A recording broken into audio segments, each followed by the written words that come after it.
Quería preguntar a la señora Eva Pando, o bueno, al consejero, no sé, va relacionado con ayudas de I+D+I empresarial. A ver, un análisis en detalle del periodo 2011-2015 de las ayudas para actividades de I+D+I empresarial revela que más del 50%, 50,57 creo, de la ayuda concedida, y esos son 14,42 millones de euros, se destina a financiar las demandas de I+D+I de 24 grupos empresariales, recibiendo en ese periodo 257 ayudas, en lo que hace un promedio de 10,7 ayudas por grupo para un periodo de 5 años. Teniendo en cuenta que con los datos del INE en 2013 el número de empresas en Asturias era de 66.869 y que el número total de ayudas concedidas fue de 699, excluyendo de este grupo a los grandes consumidores, tendríamos 66.845 empresas y 442 ayudas. Es decir, en promedio, una ayuda para cada 151 empresas por un periodo de 5 años.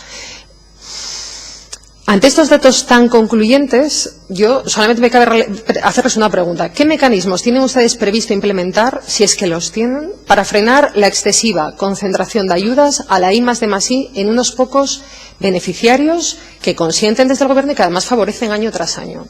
Gracias. Sí, bueno, concluyente, perdone que le diga, pero ya que lo afirma con tanta rotundidad, tengo que decirle que estos datos tan concluyentes son para usted, lo de concluyentes. Pero bueno, lo que yo le quiero decir es, el resultado de la concesión de ayudas que se dan de I+D+I es el resultado de un proceso competitivo de concurrencia donde nosotros no decimos a quién damos las ayudas, sino que las empresas, en función de proyectos, de méritos, etcétera, son quienes las reciben. Por lo tanto, dígame si lo que está planteando es que eso no sea así, que nosotros digamos a quiénes hay que dar las ayudas, ¿no? Porque talmente es lo que parece. Primero, parece que se siembra la duda de que nosotros lo damos a los grandes, cuando nosotros no se lo damos a nadie. Es el resultado de un proceso competitivo donde se las lleva quien tiene el mejor proyecto, lógicamente, y además parece que usted plantea un modelo alternativo donde se supone que tengamos que decir quién se las lleva, ¿no? Entonces sería bueno casi que me empezase usted explicando si cree que eso tiene que ser así. Por otro lado, la concentración, ya le digo que es relativa, en el sentido de que las empresas con capacidad realmente de proyectos de investigación en Asturias pues no son tantas. Es normal que empresas con departamentos de investigación, igual donde están trabajando 150 personas, lleven más ayudas que otros que trabajan 2 o que no trabaja nadie o que no tienen departamento de investigación, porque todo eso hay y mucho en todas esas número de empresas que usted ha dicho, y eso no tiene nada de raro, como es lógico, ¿no? Quien hace investigación tiene ayudas y quien tiene 150 pues es normal que tenga más que el que no tiene ninguno o que el que tiene 2.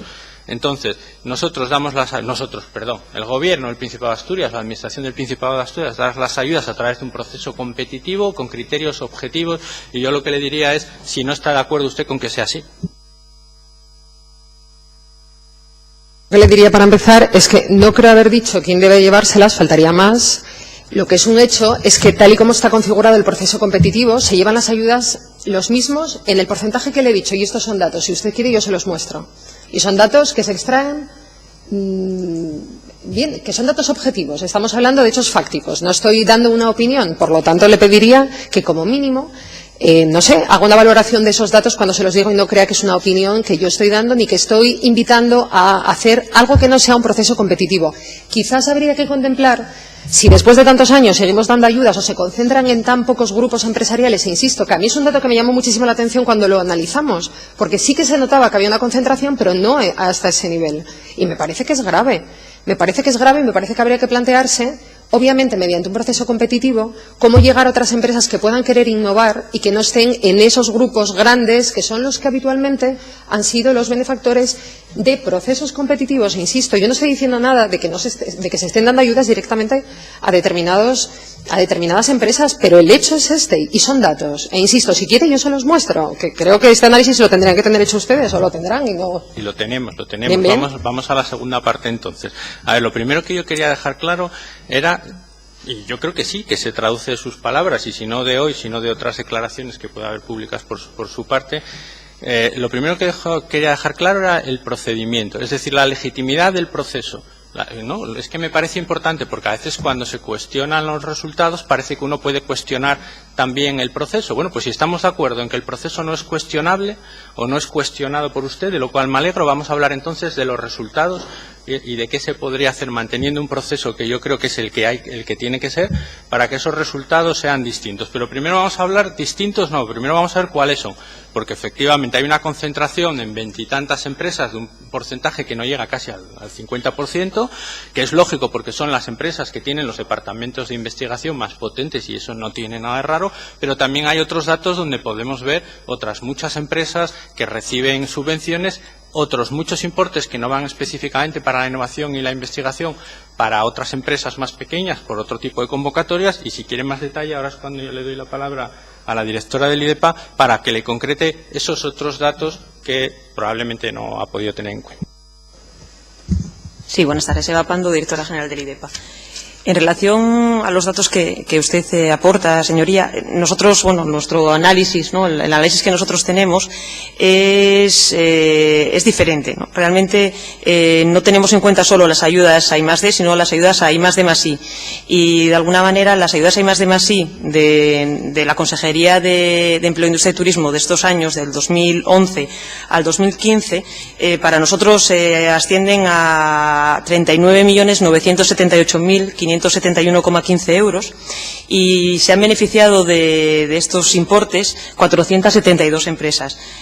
Realmente, bueno, pues sí que hay una concentración en las ayudas de I+D en empresas más grandes, debido a que son las que tienen capacidad para abordar proyectos de I+D, pero realmente las ayudas que están más orientadas a la innovación, a la I pequeña y al desarrollo tecnológico están mucho más repartidas entre, como les digo, más de 400 empresas asturianas.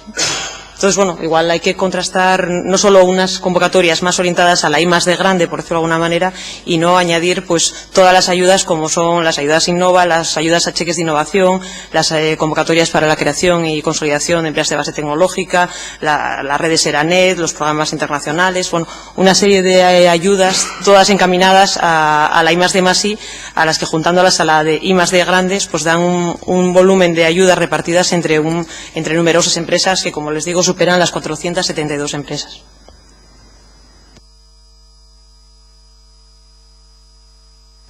Yo en realidad hablaba de las convocatorias de I+D, Innova IDEPA y proyectos de I+D tractores. En todo caso, voy a continuar porque tengo algunas preguntas más y querría poder hacerlas. Les quería preguntar, la FICIT ha publicado con cargo a la aplicación presupuestaria 77.9.000 de ayudas a empresas para el ejercicio 2016, convocatorias por importes que suman un total de 1.415.000 euros. Hablamos de retorno de talento, instrumento PYME, Eranet, Trascan 2, transferencia de tecnología, internacionalización a través de I+D+I y programa Jovellanos. Insisto, 1.415.000 euros en este año 2016.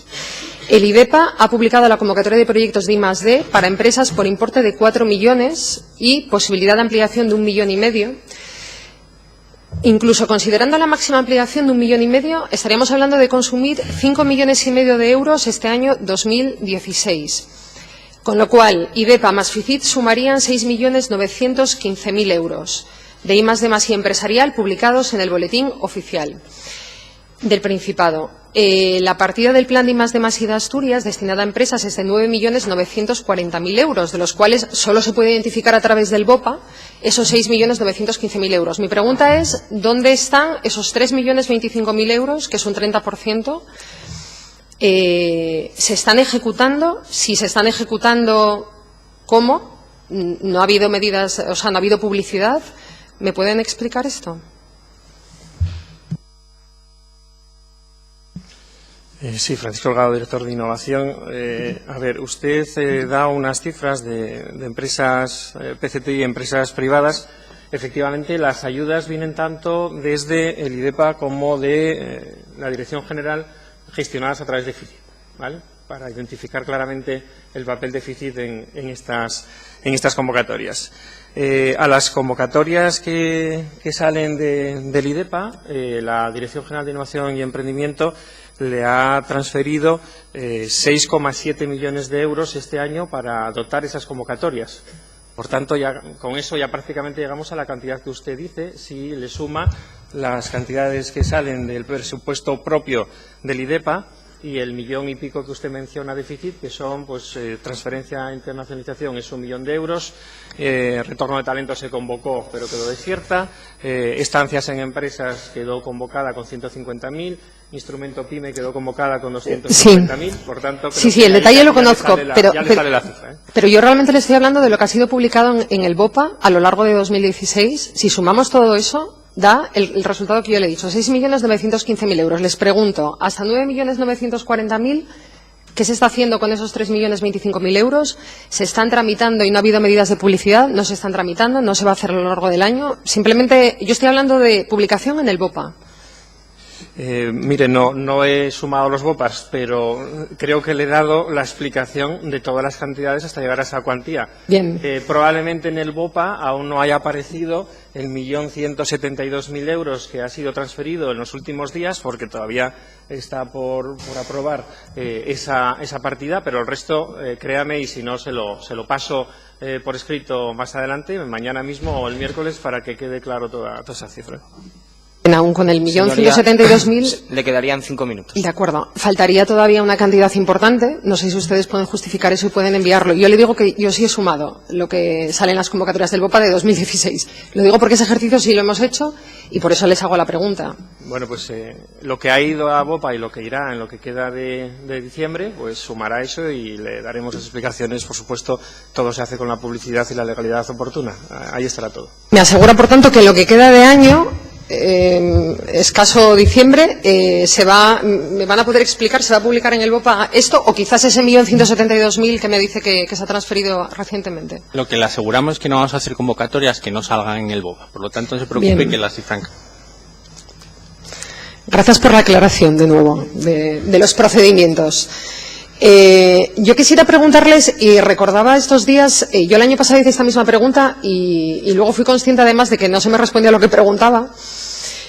Hablo de un convenio, se decía en prensa, en realidad yo creo que es un acuerdo marco de colaboración entre el Principado de Asturias y el Grupo ArcelorMittal en materia de investigación, desarrollo tecnológico e innovación. Recuerdo que cuando yo les pregunté, ustedes me decían, eso tiene que estar publicado en algún lado. Yo lo pedí ya hace 2 meses, no se me ha enviado aún, no está publicado en ningún lado. Y ese convenio, que siguen saliendo noticias en prensa relacionadas con él, y tengo que decirles que hoy precisamente recibimos un correo electrónico de una persona que se presentó a una convocatoria de I+D+I de ArcelorMittal, que se supone que está en el marco de este convenio, es la que se publicaba en prensa el pasado 24 de septiembre, para contratar a jóvenes investigadores en el marco de este convenio de acuerdo de colaboración con el Principado de Asturias, y esta persona nos hablaba de un proceso con alguna irregularidad que denunciaba y que no sabía a quién dirigirse y nos envió un correo esta misma mañana. Les puedo después pasar los detalles si ustedes lo quieren. Pero la pregunta es, ¿por qué no hay transparencia en torno a este convenio? ¿Por qué no está publicado? En mi caso no lo han enviado, yo lo he pedido por tramitación parlamentaria, y estamos hablando de un convenio firmado en 2014 por 40 millones al 50%, 20 millones que debía aportar el Principado de Asturias, y que ¿dónde está presupuestado? Es mi pregunta. A ver, no está publicado porque no es un convenio, es un protocolo de intenciones y no tiene un presupuesto específico porque no implica ninguna obligación económica para el Principado, directamente emanante del mismo. ¿Asegura que no tiene esa obligación el Principado, después de las noticias que han salido, que es lo único a lo que hemos tenido acceso? No asume ninguna obligación económica como consecuencia de ese protocolo. Entonces, las informaciones que hemos conocido, la firma de aquel acuerdo entre el presidente Javier Fernández y el Grupo ArcelorMittal, todo eso, en fin, claro, no hemos tenido acceso al propio acuerdo, con lo cual es bastante difícil poder hacerles unas preguntas basadas en hechos objetivos o en información, ¿no? Podemos facilitar, no hay ningún problema, pero lo que le he dicho es lo que le he dicho. No hay una obligación económica, son acuerdos de intenciones, colaboración, etcétera, pero no hay un compromiso porque el Principado dice, pues le doy tanto a Arcelor, que es lo que usted me está diciendo, y lo que tendría un reflejo presupuestario, y eso es lo que le digo. Asegurar que en todo este periodo, desde que se firmó, no ha habido ningún... el Principado no ha dado absolutamente... quiero decir, de esos 20 millones que se parece ser que se comprometían, ¿no ha dado nada para estas contrataciones en el marco de este acuerdo? Cosas distintas. Porque ¿Sí? en este acuerdo puede estar que el Principado favorecerá determinadas convocatorias, pero eso No. no obliga al Principado. Luego salen esas Eso es lo que convocatorias, si decía. Arcelor se presenta en concurrencia y saca un dinero ahí, bueno, pues lo habrá recibido si quiere en el marco de una colaboración, de un acuerdo de intenciones, pero no porque directamente ese convenio, que no es un convenio, le he dicho, es un protocolo, le dé derecho a nada, porque así no se le podría tampoco dar el dinero. Entonces yo lo que le puedo decir es que el acuerdo, ese protocolo no implica una obligación económica para el Principado y que, en lo que yo conozco, lógicamente en este tiempo no se ha dado ningún dinero como consecuencia directa de ese protocolo. Si en ese protocolo hay intenciones de determinadas convocatorias, de fomentar determinados sistemas de investigación o determinado tipo de marco en general, de funcionamiento o de colaboración, y luego en las distintas convocatorias que hay se presentan y obtienen recursos, pues obtendrán recursos, pero no porque ese protocolo les dé ningún tipo de garantía de ello, ni de privilegio, ni suponga ninguna obligación para el Principado. Bien, lo veremos cuando podamos recibir esa información, que llevamos esperando tiempo y que veo que ustedes tampoco tenían claro, porque el año pasado hablaban de convenio, ahora hablan de protocolo y, en fin.